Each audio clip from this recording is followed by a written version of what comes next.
Apa kabar Sobat Tani semua? Semoga Sobat Tani senantiasa dalam keadaan sehat. Pada kesempatan yang baik ini kita akan membahas apa itu pH tanah, bagaimana pH tanah mempengaruhi kesuburan tanah, bagaimana mengukur pH tanah, dan bagaimana memperbaiki pH tanah. Sobat Tani yang kami cintai, pH tanah adalah ukuran keasaman atau kebasahan tanah. Skala pH berkisar dari 0 hingga 14, di mana 7 merupakan pH netral.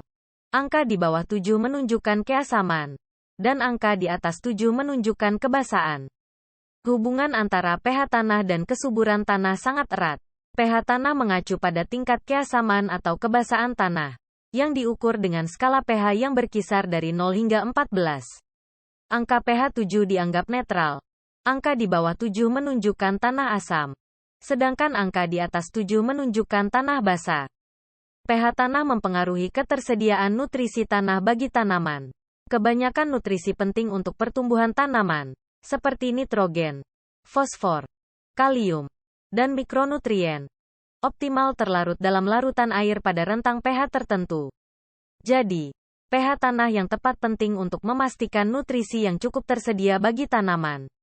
Secara umum, tanaman pangan seperti sayuran dan tanaman kebun umumnya tumbuh dengan baik pada pH tanah yang sedikit asam hingga netral, yaitu sekitar 6 hingga 7. Namun, beberapa jenis tanaman seperti blueberry dan azalea lebih memilih tanah yang asam, dengan pH kurang dari 6.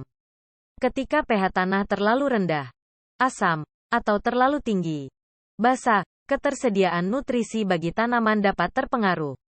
Pada tanah asam, nutrisi seperti fosfor, kalium, kalsium, dan magnesium dapat menjadi kurang tersedia bagi tanaman. Di sisi lain, pada tanah yang basah, nutrisi seperti zat besi, mangan, dan seng bisa menjadi kurang tersedia. Selain itu, pH tanah juga mempengaruhi aktivitas mikroba dalam tanah. Mikroba tanah penting untuk proses penguraian bahan organik dan siklus nutrisi dalam tanah. Mereka memiliki preferensi pH tertentu untuk berkembang biak dan berfungsi dengan baik. Jadi, perubahan pH tanah dapat mempengaruhi keseimbangan mikroba tanah dan kualitas tanah secara keseluruhan. Karena itu, menjaga pH tanah dalam kisaran yang sesuai dapat membantu memastikan ketersediaan nutrisi yang baik untuk tanaman dan mendukung kesuburan tanah secara keseluruhan.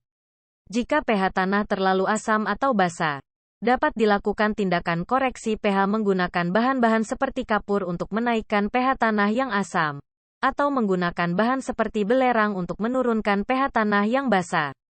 Sobat Tani yang kami cintai, pengukuran pH tanah dapat dilakukan dengan menggunakan alat pH meter atau menggunakan indikator pH seperti kertas lakmus. Pengambilan sampel tanah harus dilakukan secara representatif dari area yang akan ditanami. Sobat Tani yang kami cintai, bagaimana memperbaiki pH tanah? Pertama, pemberian pupuk kandang, kompos, atau bahan organik lainnya dapat membantu menstabilkan pH tanah. Kedua, jika pH tanah terlalu rendah, asam, pengapuran dapat digunakan untuk meningkatkan pH. Ketiga, jika pH tanah terlalu tinggi, basah, penggunaan bahan seperti belerang dapat digunakan untuk menurunkan pH. Sobat Tani yang kami cintai, lantas apa manfaat pengaturan pH tanah? Pertama, meningkatkan ketersediaan nutrisi bagi tanaman. Kedua, meningkatkan aktivitas mikroorganisme yang menguntungkan dalam tanah. Ketiga, meningkatkan efisiensi pupuk yang diberikan. Demikian pembahasan yang dapat kami berikan. Sampai jumpa di lain kesempatan. Wassalamualaikum warahmatullahi wabarakatuh.